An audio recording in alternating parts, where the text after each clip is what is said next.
Невладини организации во 80 општини будно ќе го следат изборниот процес и ќе укажуваат на сите констатирани неправилности.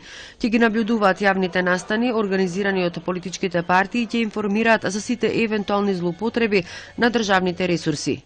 Ќе се наблюдува и проверката на избирачкиот список, како административната, така и теренската.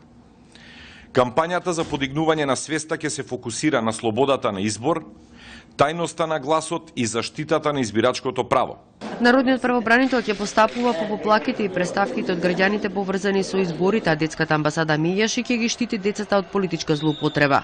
Како што е нивно учество во рекламни спотови на политички партии, активирање и ангажирање на деца за партиски активности, посебно во текот на изборната кампања, дистрибуција на пропаганден материјал на политичките партии со партиски содржини и организирање митинзи и собири посебно во училишта, градинки, таму каде што децата престојуваат и учат.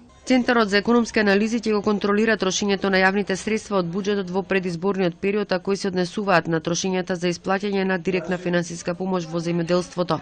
Ќе се мониторираат меѓуетничките односи, говорот на омраза, евентуалните инциденти. Младинскиот културен центар од Битола ќе биде задолжен за можните злоупотреби во администрацијата во предизборниот период, како што е трансформацијата на работните односи од привремени во трајни. Потписниците на меморандумот за соработка очекуваат изборите да поминат во мирна и демократска атмосфера.